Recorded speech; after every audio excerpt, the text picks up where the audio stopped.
महादेव। सुखी बसे संसार सब दुखिया रहे न कोई। सुखी बसे संसार सब दुखिया रहे न कोई। जय अभिलाषा हम सबकी, जय अभिलाषा हम सबकी।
जो पापी नहीं है वो हाथ नीचे रखना, और जो पापी है दोनों हाथ खड़ा करना कि हे भोलेनाथ, हे रामेश्वर महादेव, पता नहीं सुबह से शाम तक मैं कितने पाप कर रहा हूँ। हे बाबा, मुझे आशा तो तेरे नाम की है, मुझे भरोसा है तेरे ऊपर। और जो पापी है दोनों हाथ उठाकर कहेंगे, पाप से हमें बचाइए करके दया दयान। पाप से हमें बचाइए करके दया दयान। अपना वक्त बनाएंगे, अपना वक्त बनाएंगे, सबको करो निहाल बाबा, सबको करो निहाल बाबा, सबको करो निहाल।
फिर हाथ जोड़ लेंगे, हाथ जोड़कर बाबा को प्रार्थना करेंगे। हे भोलेनाथ, हाथ जोड़ विनती करो सुनिए कृपा निधान। हाथ जोड़ विनती करो सुनिए कृपा निधान। हाथ जोड़ विनती करो सुनिए कृपा निधान। हाथ जोड़ विनती करो सुनिए कृपा निधान। साधु संगत लीजिए, साधु संगत लीजिए, दया धर्म का दान दीजिए। दया धर्म का दान दीजिए, दया धर्म का दान दीजिए, दया धर्म का दान दीजिए, दया धर्म का दान दीजिए, दया धर्म का दान दीजिए, दया धर्म का दान दीजिए, दया धर्म का दान दीजिए, दया धर्म का दान दीजिए, दया धर्म का दान दीजिए, दया धर्म का दान। दोनों हाथ उठाइए ऊपर, मेरे साथ जोड़ेंगे दोनों हाथ उठाकर।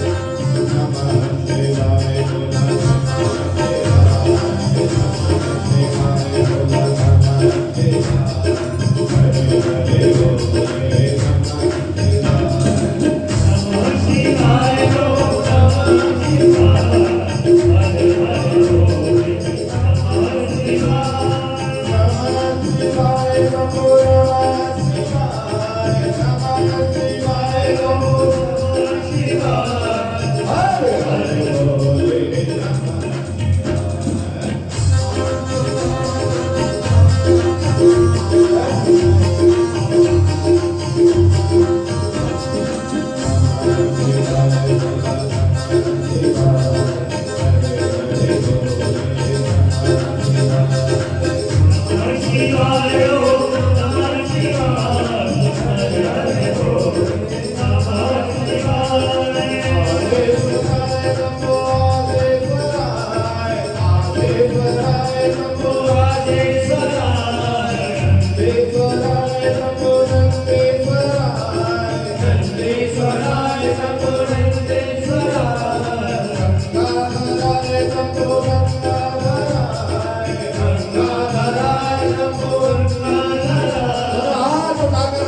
हरे हरे बोले नमः शिवाय, नमः शिवाय बोलो, नमः शिवाय। हरे हरे बोले नमः शिवाय, नमः शिवाय बोलो, नमः शिवाय,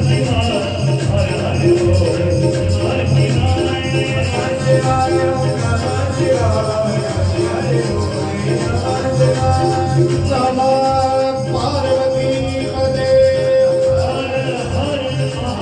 नमः शिवाय। हरे हरे बोले नमः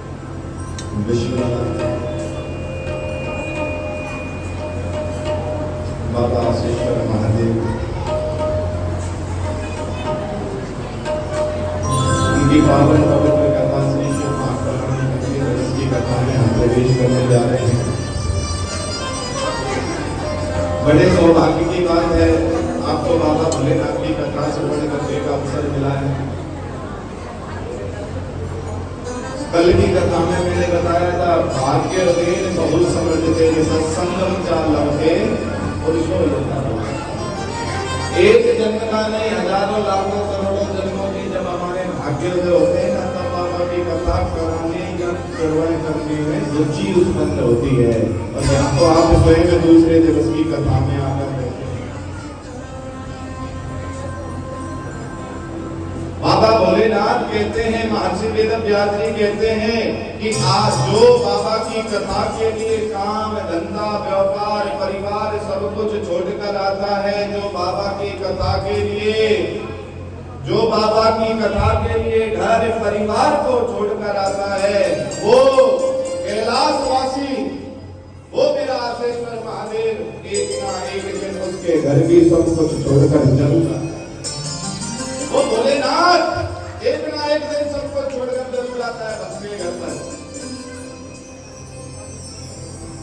क्यों? क्योंकि आपने बाबा के लिए सब कुछ छोड़ा है और मेरा बाबा आपके लिए सब कुछ छोड़कर आता है। मेरा बाबा कहता है कि तू मेरे रास्ते पर चलकर तो देख, तू मेरी कथा के लिए बढ़कर तो देख। और श्री शिव महापुराण की कथा तो ये कहती है कि जब हम ये मन में संकल्प ले लेते हैं ना कि हमें कथा के लिए जाना है, और जितने कदम आप अपने घर से कथा के पांडाल तक रखते हो उतने अश्वमेध यज्ञ करने का फल तुम्हें मिल जाता है। सोचो मेरा बाबा क्या नहीं दे सकता, मेरा भोले तुम्हें क्या प्राप्त नहीं करा सकता। अरे लाखों करोड़ों जन्मों के बाद में ये मानव तन तुम्हें मिला, पता नहीं अब इसके बाद तुम्हें कब मिलेगा कब नहीं मिलेगा। और हम देखो कोई यत्न नहीं कर रहे अपने जीवन को सुधारने का। किस चीज में लगे हुए? बोलो किस चीज में लगे हुए हैं? खाना, कमाना और सो जाना। एक कहावत है ना, what is the difference between you and animals? समझ में आया? What is the difference between you and animals? तुम में और पशुओं में अंतर क्या है ये बता दो।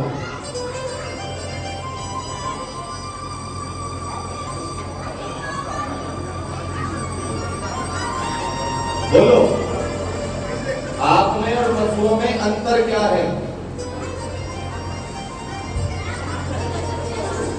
भैया जोर से बोलो। पशु भक्ति नहीं करते, इसका मतलब जो भक्ति नहीं करते वो पशु है। बोलो जीजियो, आप में और पशुओं में कोई अंतर नहीं है भैया। तुम खाते हो तो पशु भी खाता है, तुम सोते हो तो पशु भी सोता है, और तुम कमाते हो तो पशु भी कमाता है। अब आप पूछोगे कैसे कमाता है पशु?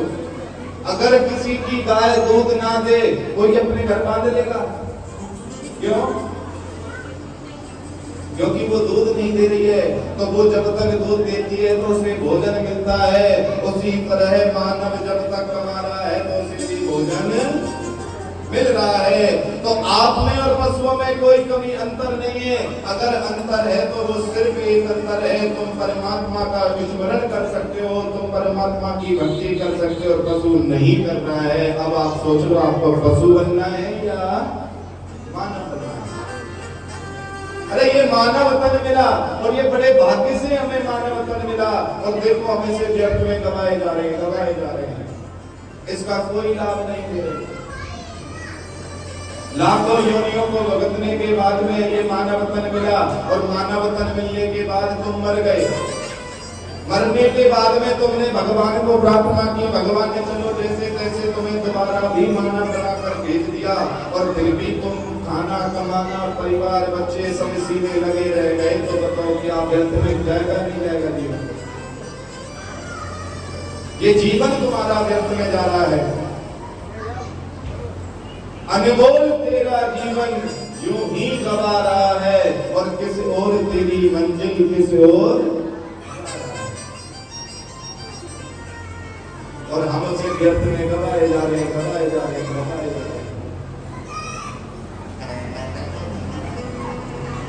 ये दोबारा मानव तन नहीं मिलेगा जीजियो, ये दोबारा तुम्हें ये तन नहीं मिलेगा। ऐसा करो ना कुछ जो दोबारा तुम्हें आना ही ना पड़े। ये जन्म मृत्यु के खेल से ही मुक्त जो तुम हो जाओ। और सोचो, हम उधर की ओर नहीं जा रहे हैं, हम फालतू की ओर जा रहे हैं। जो हमारे जीवन में ना साथ जाएगा ना हमारे साथ रहेगा, हम उसकी चिंता करे जा रहे हैं।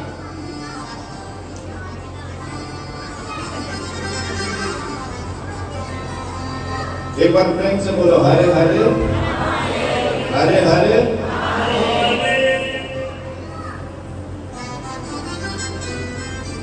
इस जीवन को व्यर्थ में मत जाने दो।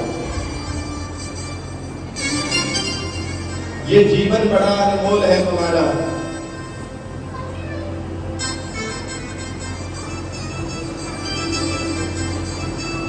और ये जीवन इतना अनमोल है, ये दोबारा तुम्हें नहीं मिलेगा। इसलिए लीजिए ऐसा यज्ञ करना, ऐसा कोई दान पुण्य करना, ऐसी कोई कथा भागवत सत्संग सुनना जिससे तुम्हारी मुक्ति हो जाए, दोबारा तुम्हें यहाँ नहीं आना पड़े। अच्छा, कौन कौन चाहता है पृथ्वी लोक पर दोबारा हमें आना पड़े? यहाँ हाथ खड़ा करो जो जो चाहते हैं जी। कौन कौन चाहता है कि मैं गुरु जी कुछ ऐसा करवाओ जिससे मैं मर जाऊं तो दोबारा भी यही पृथ्वी लोक पर आऊं? कोई चाहता है? चलो ठीक है, ये बताओ कौन कौन जल्दी मरना चाहता है, मैं दुख दूर हो जाए, मर जाऊं। देखो हम कितने सेल्फिश हैं, ना तो हम दोबारा आने में हाथ खड़ा कर रहे और मरने का नाम लिया तो सोच रहे अभी क्यों मरे हम। मतलब आपको कथा भागवत सत्संग श्रवण कराई जा रही है, पर आपको ये समझ में नहीं आ रहा ये मानव तन तुम्हें मिला, इस मानव तन को व्यर्थ में गवा रहे हैं। जो असत्य है, जो झूठ है, उसकी ओर दौड़े जा रहे हैं, और जो सत्य है उसकी कोई चिंता ही नहीं कर रहे हैं। पंडित जी के पास पत्र दिखाने जाते हो, कुंडली दिखाने जाते हो, कोई कहता है घर बन जाए, कोई कहता है मकान बन जाए, कोई कहता है फैक्ट्री चल जाए, कोई कहता है कोई चल जाए। क्या ये सब सत्य हो सकता है? जरूरी नहीं है कि पंडित जी ने कह दिया जब तेरी फैक्ट्री चल जाएगी चल जाए। जरूरी नहीं है मकान हो, जरूरी नहीं है गाड़ी हो, जरूरी नहीं है बच्चे का विवाह हो, पर जीवन का एक सत्य जरूर है। कौन सा? मृत्यु। ये जो सत्य है कि एक ना एक दिन तुझे मरना है, उसके बारे में कभी पंडित जी से नहीं पूछा कि गुरुजी कुछ ऐसा बताओ कि मैं मरूं तो फिर दोबारा मरना ना पड़े, मैं बाबा में लीन हो जाऊं। बताओ किसी ने पूछा हो कभी जाकर? जो सत्य है उसकी खोज करनी नहीं, और जो असत्य है, जो सिर्फ माया है, उसी में लीन रहना है, उसी में ही मगन रहना है। जीजियो पछताओगे कुछ नहीं मिलेगा, ना बेटा काम आएगा ना बेटी काम आएगी, और तेरी माया यही रखी रह जाएगी, और ये काया तेरी एक दिन मिट्टी में कोई काम नहीं आएगा। अगर काम आएगा तो मेरा बाबा काम आएगा, मेरा शंकर काम आएगा। इसलिए कहता हूं पकड़ लो उसकी शरण, चले जाओ उसकी शरण में, वो तुम्हें जन्म जन्मांतर से तार देगा, तुम्हें अपने में लीन कर लेगा। एक छोटा सा बच्चा था, हैदराबाद में कथा चल रही थी हमारी, और वो बच्चा आके मुझसे प्रश्न करने लगा, गुरुजी एक बात बताओ, आप कथा में बोल रहे थे कि हमें कर्म का भोग भोगना है, या हम जो पाप कर रहे हैं वो हमें भोगना है, तो वो नरक में जाना होता है। जब गुरुजी अगर हम नरक भोग कर यहाँ पृथ्वी लोक पर आ गए तो फिर हमें यहाँ क्यों दुख मिलते हैं? अरे हम जब नरक भोग आए, हमने अपना दुख वहां भोग लिया, तो पृथ्वी पर आकर क्यों हम दुखी होते हैं? उस जो मात्र 12-13 साल की उम्र होगी बच्चे की, और वो बच्चा प्रश्न कर रहा है।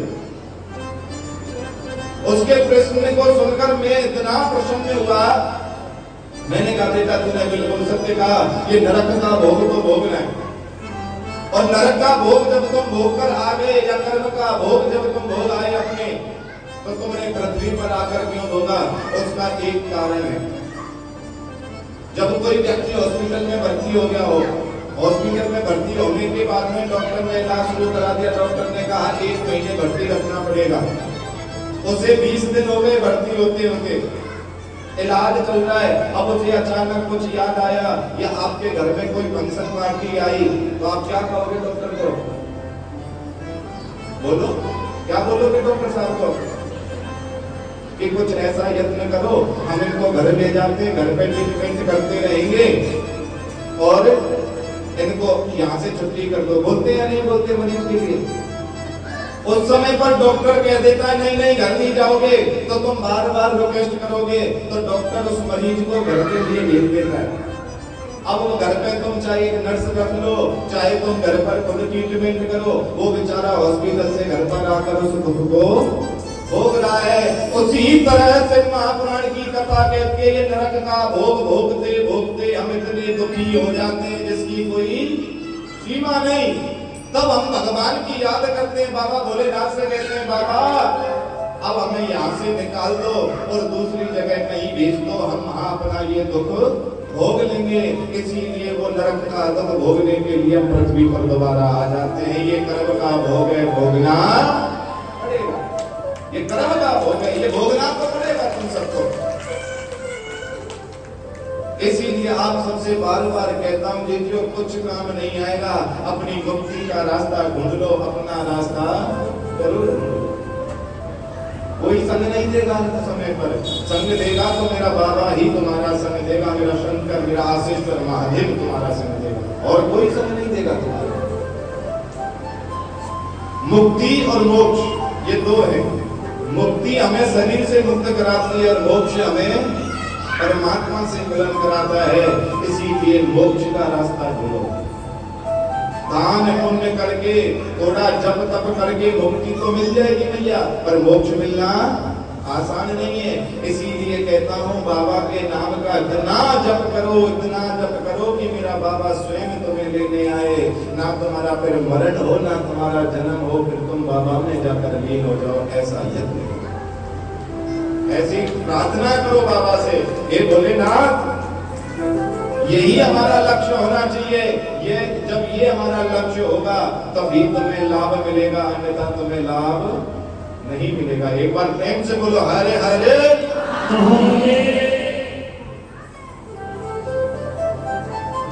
श्री शिव महापुराण की कथा हमें यही अवगत कराती है कि ये मानव तन हमें मिला है, इसे व्यर्थ में ना होगा।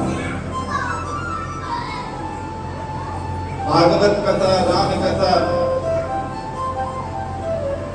इतने सुंदर सुंदर प्रसंग हमें ये अवगत कराते हैं, ये मानव तन मिला है, ऐसे व्यर्थ में ना गवाए। जो सत्य है उसकी ओर बढ़े, पर हम असत्यता की ओर जाने लगे। हम उस सत्य की खोज को करते ही नहीं भैया। बताओ राम कथा की रचना किसने की? राम कथा की रचना किसने की सबसे पहले? है जी वाल्मीकि जी ने। और भागवत जी की, शिव महापुराण की, बोलो। ये तो कल ही बताया था, शिव महापुराण इन्होंने रची है, भूल गई आप? कल बताया था ना शिव महापुराण की रचना किसने की? किसने? है जी? प्रेम से बोलो हरे हरे।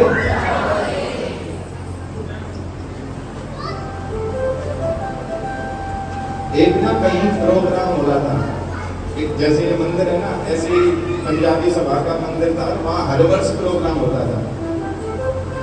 वहां पर जब हर वर्ष प्रोग्राम होता था तो 3 दिवसीय कथा होती थी। वहां गुरुजी आते थे और गुरुजी जब आते थे तो एक मनचला व्यक्ति वहां पहुंच गया। उसने मंच संचालकों से कहा भैया 2 मिनट माइक पर बोलने का मौका मिलेगा। और व्यक्तियों ने उसे माइक दे दिया, उसने माइक लिया और माइक लेने के बाद में वो व्यक्ति क्या कह रहे हैं, जैसे आप सब बैठे हो ना ऐसे सभी बैठे थे। और वो मंचले व्यक्ति ने माइक लिया, माइक लेने के बाद तुरंत कह रहा है यहाँ काहे को बैठे हो? तो जैसे तुम हंस रहे ऐसे वो लोग हंस रहे। अरे काहे को ये पंडित जी संत महात्मा के चक्कर में पड़ रहे हो? कुछ नहीं होता, अपने घर जाओ, परिवार को संभालो। एक बुजुर्ग मैया खड़ी हुई, वो बोले किस मूर्ख को माइक दे दिया, ये हमारे गुरुजी की बेइज्जती कर रहा है। इतनी देर में उससे माइक छीन लिया, धक्का मार के लगा दिया। 1 साल बीत गया। 1 साल के बाद में फिर वही आयोजन हुआ, वही गुरुजी वहां आए और वही मनचला व्यक्ति फिर पहुंच गया। उसने फिर प्रार्थना की भैया 2 मिनट बोलने का मौका दे दो। अब बताओ उसे देना चाहिए या नहीं देना चाहिए? है जी? क्यों नहीं देना चाहिए उसे? फिर बोलेगा इसलिए नहीं देना चाहिए ना। तो लोगों ने उसे मौका नहीं दिया, उसने बार बार प्रार्थना की। तब उन्होंने कहा कि नहीं, हम तुझे मौका नहीं देंगे, तूने हमारे पिछली बार हमारे गुरु जी की बेइज्जती की थी। बोला भैया मैं इसीलिए तो मौका मांग रहा हूँ, आज मुझे अवगत हो गया है कि मैंने गुरुजी की बेइज्जती की। अब मैं गुरुजी से घर पे अकेले में जाके माफी मांगूंगा तो कोई देखेगा नहीं, मैंने सबके आगे बेइज्जती की है ना, तो मैं सबके आगे माफी मांगूंगा। गुरुजी से मुझे 2 मिनट मौका अब बोलो देना चाहिए या नहीं देना चाहिए। अब उस व्यक्ति को जब माइक पे बोलने का मौका दिया तो एक चालाक सी कोई बुढ़िया अम्मा थी, तुरंत खड़ी हुई और खड़ी होकर कहने लगी कि अरे किस मूर्ख को माइक दे दिया आपने, तुम्हें नहीं पता ये पिछली बार हमारे गुरुजी की बेइज्जती कर गया था। उस व्यक्ति ने माइक हाथ में लिया, कहने लगा अम्मा तुझे तेरे गुरुजी की सौगंध, अब बैठी हो मत, खड़ी रही, अब बैठी हो मत। वो अम्मा खड़ी रही, बोली अच्छा अम्मा बता मैंने क्या बोला अगली साल जब मैं आया था, तूने ये बोला था ये काय को पंडितों के संत महात्माओं के चक्कर में पड़ रहे हो, अपने घर जाओ, अपना आराम से बच्चों को परिवार को संभालो। वो बोला अम्मा बिल्कुल सत्य कह रही है, मैंने यही बोला, पर मुझे अब तू ये तो बता दे तेरे गुरुजी 3-3 घंटे 4x4 के आसन पर बैठ के ना इधर हिल सकते ना उधर हिल सकते, तुम्हें प्यास लगे तो पानी भी पिया, बेचारा तो जब तक आरती ना हो पानी भी नहीं पी सकता। उसने क्या बोला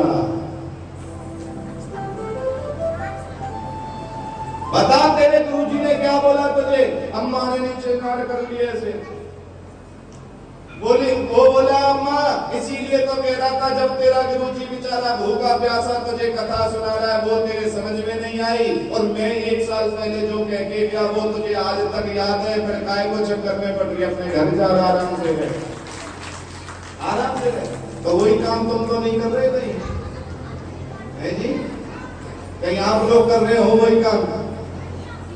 कल बोला था ना कथा की रचना किसने की, शिव महापुराण की, अब आप लोगों को याद ही नहीं है तो मुझे वही कथा याद आ गई कि कहीं यही काम तुम लोग कर रहे हो, यहाँ से सुना यहाँ से निकाल दिया। अरे महर्षि वेद व्यास जी ने ही शिव महापुराण की रचना की, और राम कथा की रचना सबसे पहले वाल्मीकि जी ने नहीं की थी, राम कथा की रचना सबसे पहले मेरे बाबा भोलेनाथ ने की। किसने की? बाबा भोलेनाथ। और वो रचना तो इतनी सुंदर रचना थी आज तक हम तुमने सुनी भी नहीं होगी। बाबा भोलेनाथ ने राम कथा में 100 करोड़ श्लोक बनाए। कितने? 100 करोड़। देवता, मनुष्य और राक्षस, इनको जब पता चला तो बाबा से वो राम कथा के श्लोक लेने आ गए। शास्त्र कहते हैं कि बाबा ने 33 करोड़ श्लोक दे दिए देवता, मनुष्य, राक्षसों को। कितने बचे साहब? बोलो। 100 करोड़ में से 33 करोड़ दे दिए बाबा ने देवता, मनुष्य, राक्षसों को। कितना बचा? जोर से बोला करो। 1 बचा। देवता, मनुष्यों और राक्षसों का मन नहीं माना, वो फिर मांगने आ गए तो बाबा ने 33 लाख दे दिए। बताओ कितने बचे? 1 लाख बचे या नहीं बचे? देवता, मनुष्य, राक्षस बोले कि कुछ ना कुछ तो और है बाबा के पास में, लेकर आते हैं। फिर पहुंच गए। बाबा ने कहा कि लो 33 हजार और ले जाओ। कितने बच गए बाबा के पास? है जी 1000। देवता, मनुष्य बोले ये 1000 और ले लेते हैं, हमारी रामायण पूरी हो जाएगी। बाबा के पास फिर पहुंच गए। बाबा ने कहा कि एक काम करो 33 और ले जाओ तुम। कितना बचा बाबा के पास में? कितने? 100 बचे। वो देवता, मनुष्य, राक्षस फिर पहुंचे, बोले बाबा ये 100 श्लोक और हैं, इनको और दे दो, हमारी कथा पूरी हो जाएगी। तो मेरे बाबा ने 33 और दे दिए। कितने बच गए? अब 1 श्लोक बचा। अब देवता, मनुष्य, राक्षस चिंतन कर रहे हैं, वो सोच रहे हैं बाबा से इस 1 श्लोक को ले लेना तो हमारी रामायण पूरी हो जाएगी। बाबा के पास में पहुंचे, बाबा से कहा कि बाबा ये जो 1 श्लोक और बचा है ना, इसे और दे दो। बाबा ने कहा कि नहीं, इस श्लोक को नहीं दूंगा।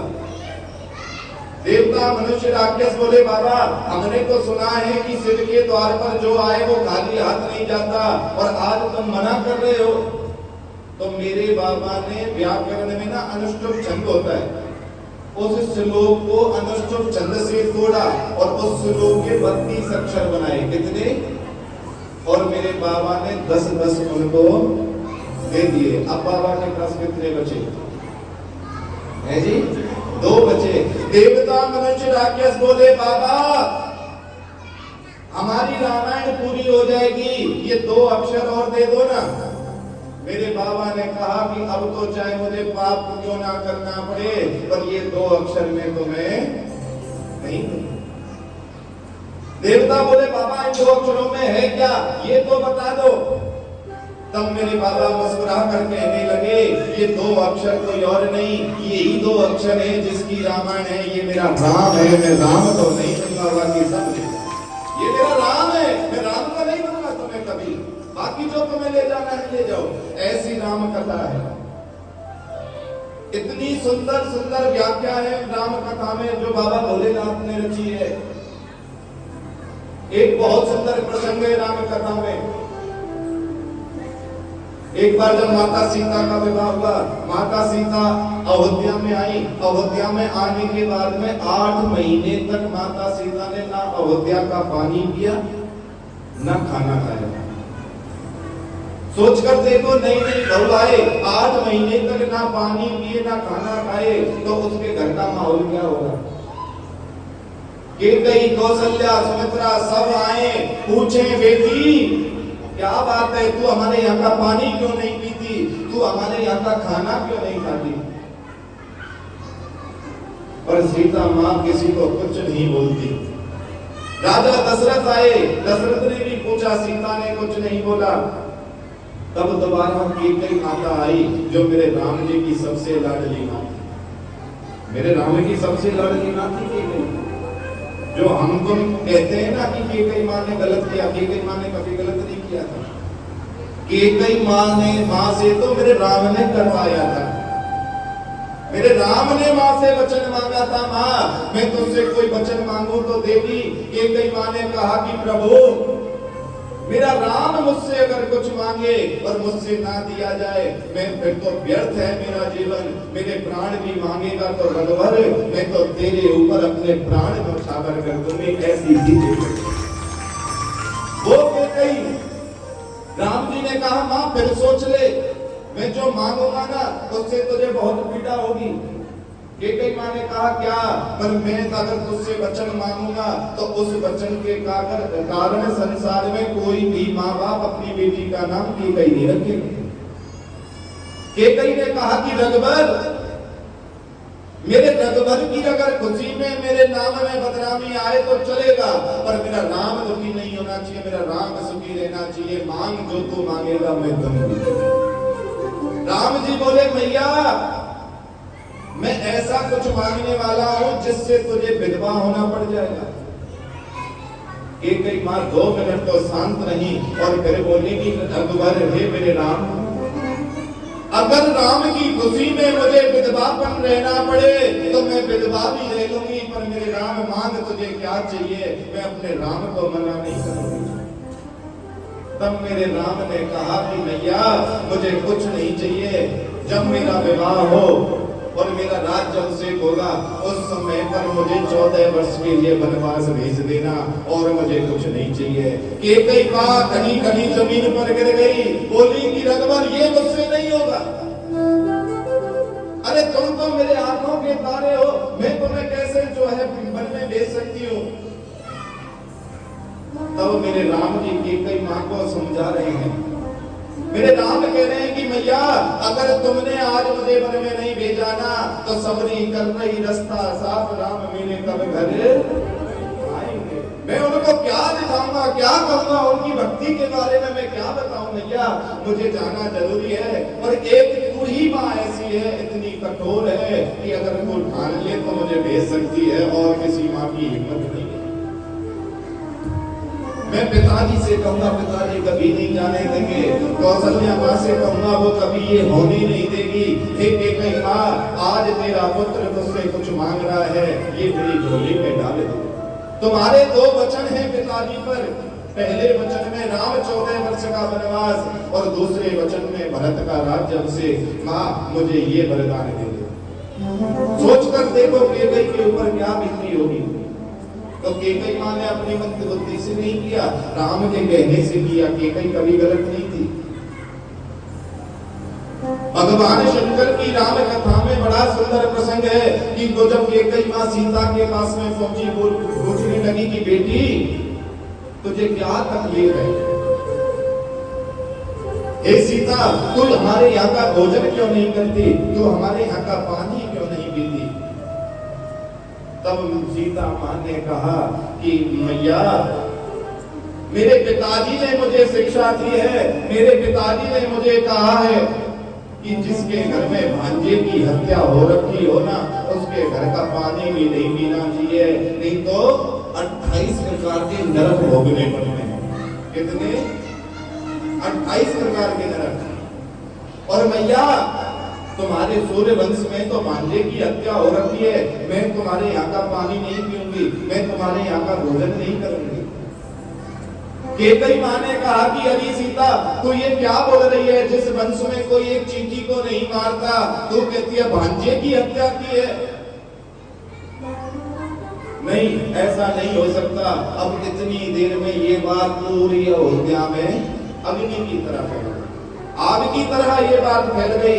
राजा दशरथ के कानों में गई। राजा दशरथ दौड़ कर आए। राजा दशरथ ने सीता के आगे हाथ जोड़कर कहा कि हे बेटी, हमारे वंश में भांजे की हत्या कब हुई? हमारे वंश में कोई भांजे की हत्या नहीं हो रखी है। सीता माता बोली कि पिताश्री, आप ही के वंश में भांजे की हत्या हो रखी है। राजा दशरथ ने कहा कि बेटी, हमें तो ध्यान है नहीं हमारे वंश में कब भांजे की हत्या हुई है। तब मेरी माँ सीता क्या कह रही है? जा पहुंचा सरयू तीर भरने को नीर, भक्ति का मारा और जल भरने गया बेचारा। जा पहुंचा सरयू तीर भरने को नीर, भक्त का जल भरने गया कौन? जोर से बोलो। श्रवण कुमार।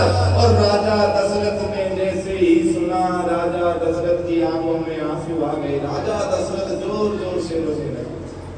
बोले, हे सीते, हे बेटी, तूने मेरे उस पाप को अवगत करा दिया। ये पाप तो मुझसे हुआ है, ये तो पाप मुझसे ही हुआ है। और राजा दशरथ ने कहा कि सीता, मैंने तो हिरना जाना था, श्रवण को नहीं पहचाना था।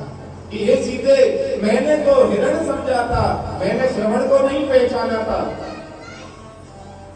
कि मैंने तो हिरना जाना था, श्रवण को नहीं पहचाना था। धोखे से मारा बाण कलेजा फाड़ दिया, धोखे से मारा बाण कलेजा फाड़ दिया।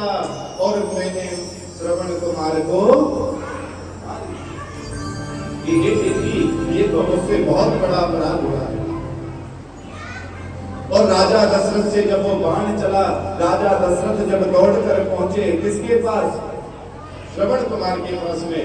तो श्रवण कुमार ने जैसे ही देखा और श्रवण कुमार ने राजा दशरथ का हाथ पकड़ लिया। और राजा दशरथ का हाथ पकड़कर श्रवण कुमार क्या कर रहे हैं? श्रवण कुमार कह रहे हैं कि मामा जी भेद बता देना, मेरे माता पिता को ये नीर पिला दे। हे मामा, ये भेद बता देना कि तुम्हारे बेटे की हत्या कैसे हुई है, तुम्हारा बेटा कैसे मरा है। कि मामा जी भेद बता देना, मेरे माता पिता को ये नीर पिला देना। मेरे पैर पड़ी जंजीर हुआ अंधियारा और जल भरने गया बेचारा। हे मामा, मेरी माता पिता को ये पानी पिला देना। तब राजा दशरथ ने कहा कि बेटा, तू कौन है और तूने मुझे मामा कैसे कहा? तब श्रवण कुमार कहते हैं कि मामा जी, मैं बचपन से अपनी माँ से एक ही प्रश्न करता था, मेरे मामा कौन है, मेरे मामा कौन है। मेरी माता जी कहती थी कि बेटा, संसार में जिसके मस्तक पर तुझे तिलक लगा सूर्य का दिखाई दे जाए, वो ही तेरा मामा है। जिसके माथे पर सूर्य का तिलक का निशान हो, चिन्ह हो, वही तेरा मामा है। और आज मैंने आपके माथे पर ये सूर्य का तिलक देखा तो मैं समझ गया तुम कोई और नहीं, तुम तो मेरे मामा हो। इसीलिए कहता हूं माथे पर तिलक भी होना बहुत जरूरी है। एक तिलक से ही तो पहचान हुई मामा की। कौन कौन चाहता है मुझे बाबा भोलेनाथ के दर्शन हो, बाबा मिले? सब चाहते हैं बाबा भोलेनाथ के दर्शन हो। 5 बातों को जीवन में उतार लेना, बाबा भोलेनाथ के दर्शन पक्के हो जाएंगे सब। कौन कौन थी? माथे पर, गले में, माथे पर तिलक, गले में कंठी, हाथ में कलावा और मुख पर मेरे बाबा का नाम और हृदय में सच्चाई और ईमानदारी रखना। तेरा मेरा बाबा तेरे बगल में खड़ा दिखाई देगा, मेरा शंकर तेरे बगल में खड़ा दिखाई देगा। भैया माथे पर तिलक रखना, गले में कंठी रखना, हाथ में कलावा रखना, मुख पर मेरे बाबा का नाम रखना, हृदय में सच्चाई और ईमानदारी रखना। मेरा बाबा तुमसे दूर नहीं रहेगा, पग पग पर तुम्हारे साथ रहेगा। ये माथे पर जो तिलक है ना, ये ट्रेडमार्क कैसा? ट्रेडमार्क समझते हो ना? लोग पहचान है तुम्हारी और कहते हैं माथे पर अगर तिलक है और तुम्हारी मृत्यु हो जाए तो यम के दूत भी आए ना तो तुम्हें पकड़ नहीं सकते, क्योंकि जिस कंपनी का माल है वही तो लेकर जाएगी। बोलो, हाँ, जिस कंपनी का माल है वही तो लेकर जाएगा और दूसरी कंपनी थोड़े कॉपी कर देगी तुम्हारी। तो तुम जो माथे पर तिलक रखोगे ना जीजियो, शंकर का रखोगे तो शंकर लेकर जाएगा, विष्णु का रखोगे तो विष्णु लेकर जाएगा। इसलिए माथे पर इन बच्चों को बिठा दो आप 10 मिनट। हाँ, बच्चों को बिठा दीजिएगा। एक बार प्रेम से बोलो, हरे हरे हरे हरे।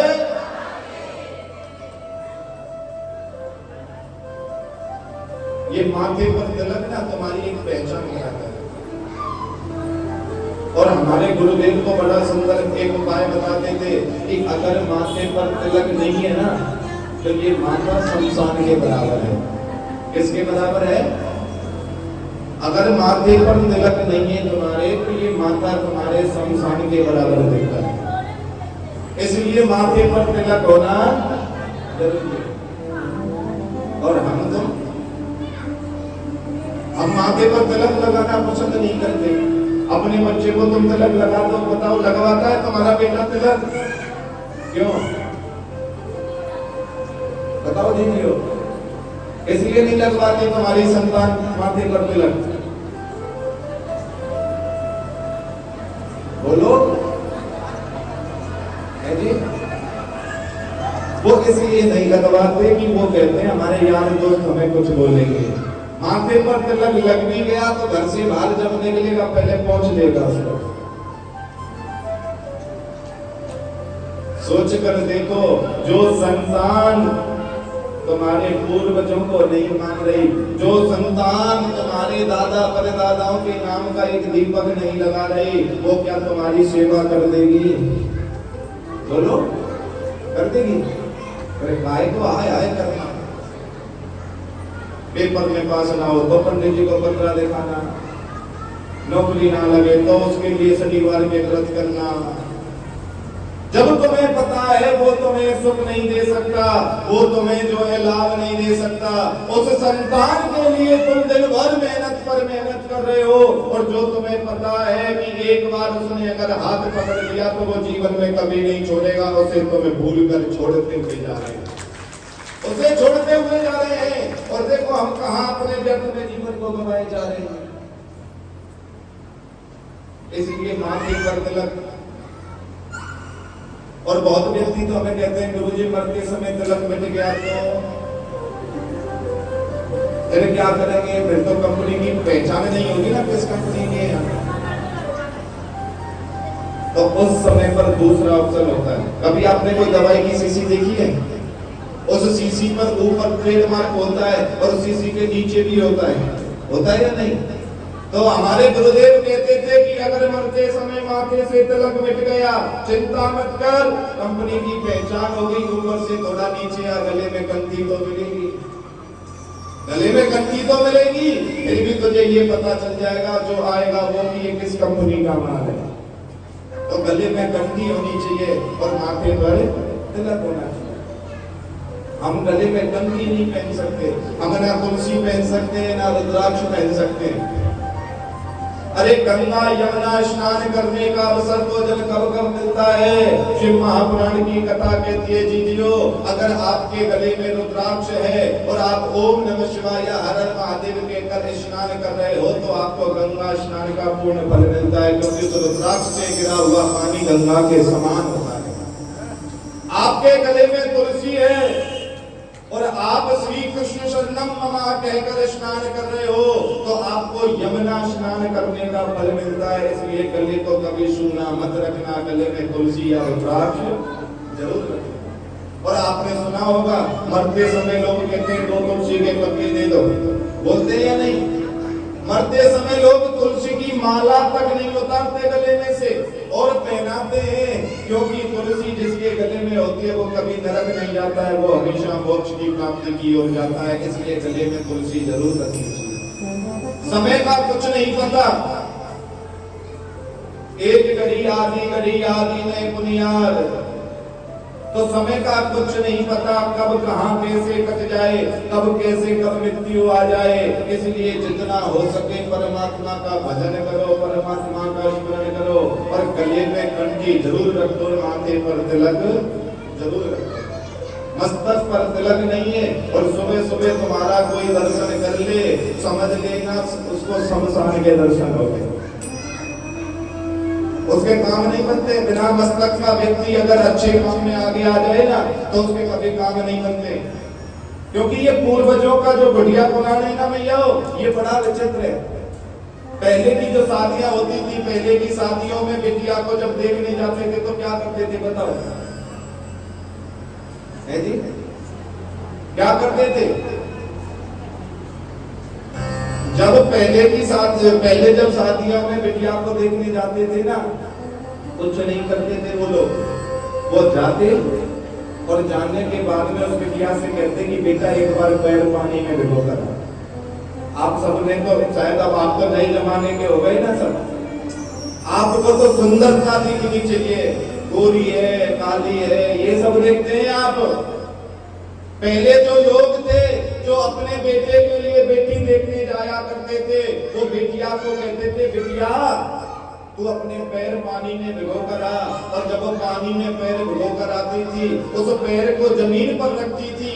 जिसका पैर जमकर रखा जाता था यानी खड़ा हुआ नहीं होता था, उसको तो वो सिलेक्ट कर दिया करते थे कि इसका पैर जमकर रखा है, ये घर को भी जमकर चलाएगी। और जिसका पैर पोला रखा जाता है वो घर को भी, समझ गए, जिसका पैर अदर हो, जिसका पानी से भीजने के बाद जमीन पर पैर बीच में से टच ना होता हो या पोला रह जाता हो, वो बिटिया कभी घर को नहीं तारती। और जिसका पैर पूरी तरह जम जाता हो वो अपने घर को जरूर तार देती है। और आजकल क्या करते हैं?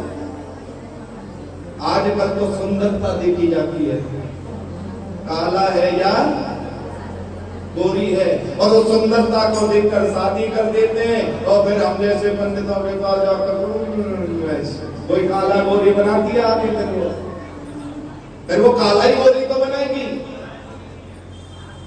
अरे सुंदरता नहीं देखी जाती है, भाव देखे जाते हैं। पहले जो बुजुर्ग थे ना, उनके हर ज्ञान में कोई ना कोई जो है बड़ा ज्ञान होता था हर बात में। और आजकल इसलिए आप सबसे कहता हूँ माथे पर तिलक, गले में कंठी जरूर रखना।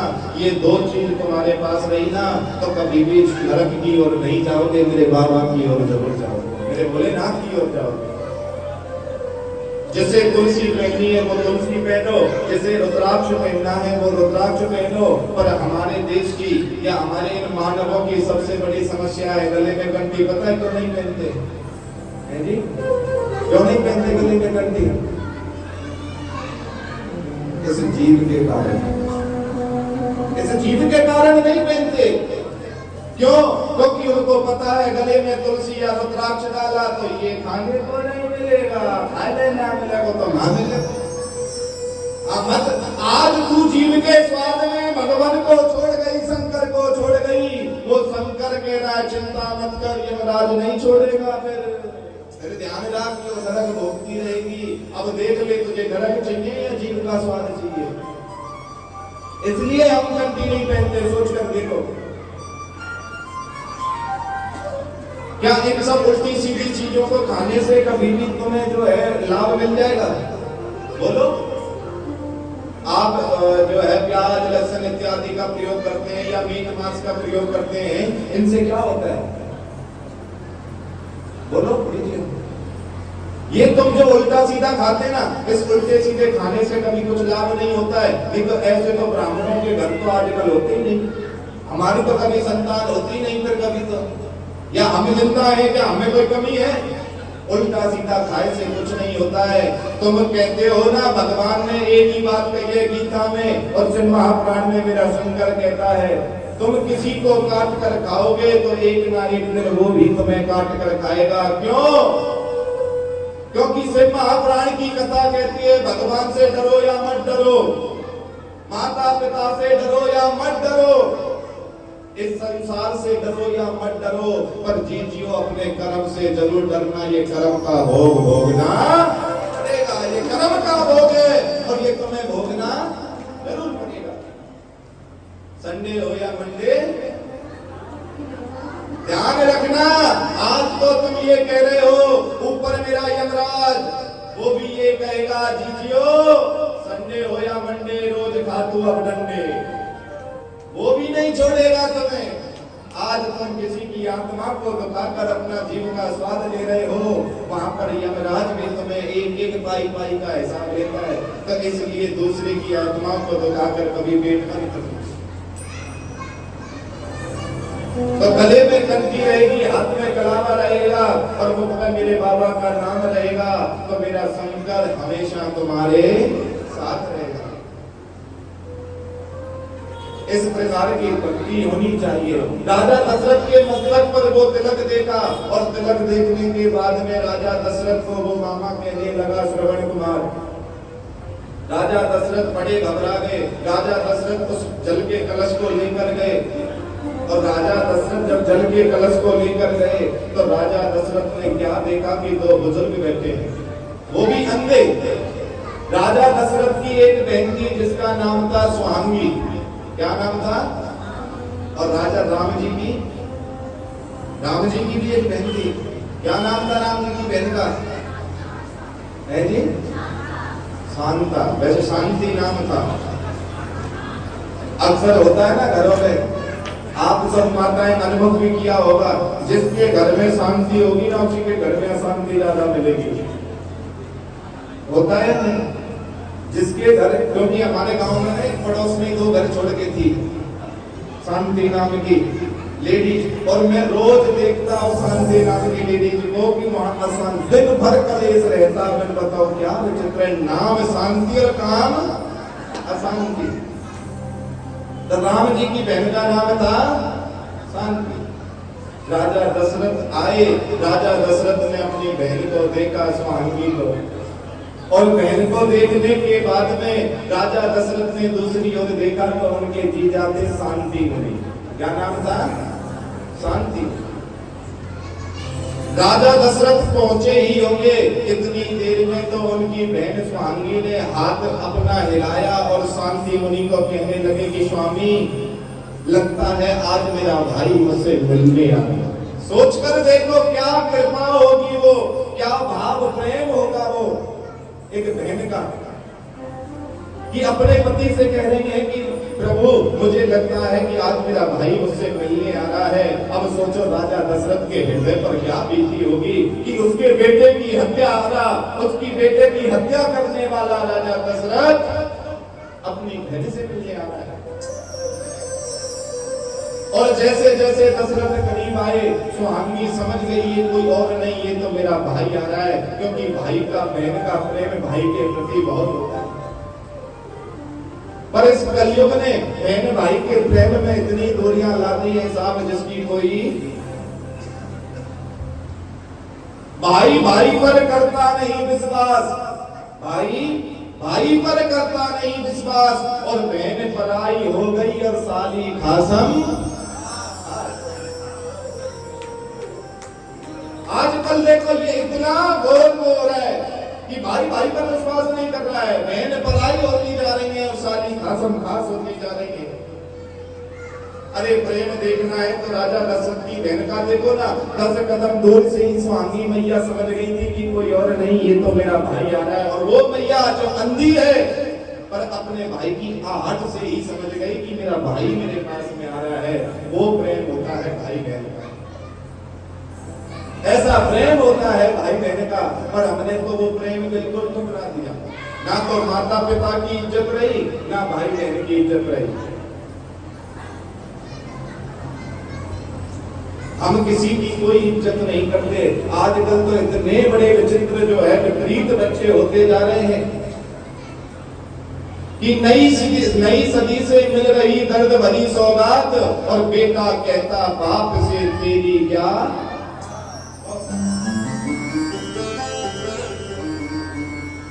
मंदिर में पूजा करें, घर में करें कलेश। मंदिर में पूजा करें और घर में करें कलेश, और बापू को बोझ लगे और ये पत्थर लगे गणेश। सोच कर देखो बच्चों की सोच कि पिता बोझ लग रहा है और पत्थर गणेश। गणपति पापा मोरिया, मंदिरा मोरिया होगा जल्दी, चिंता मत कर। अरे जो शख्स अपने माँ बाप का नहीं हो सकता वो शख्स किसी काम का नहीं हो सकता, क्योंकि माँ बाप से बढ़कर कोई इस दुनिया में नहीं है। ये प्रेम शब्द है, परिवार से बढ़कर कोई नहीं है। अपना जो संग दे सकता है पराया नहीं देगा साथ कभी भी, जो अपना साथ दे सकता है वो पराया नहीं दे सकता कभी भी। और आजकल लोगों का सबसे बड़ा तत्व क्या है? 2 दुकान थी, एक सुनार की एक लोहार की। अब सुनार जो है अपने लोहार की दुकान पर जो है, सुनार अपनी दुकान पर काम कर रहा, लोहार अपनी पर काम कर रहा। अब लोहार की दुकान से एक लोहे का टुकड़ा चलकर सुनार की दुकान में आ गया, और वो वहां गिरा जहां पर सोना रखा है। उस सोने ने कहा कि अरे लोहा, तू अग्नि में जलता है तो अग्नि में मैं भी जलता हूं,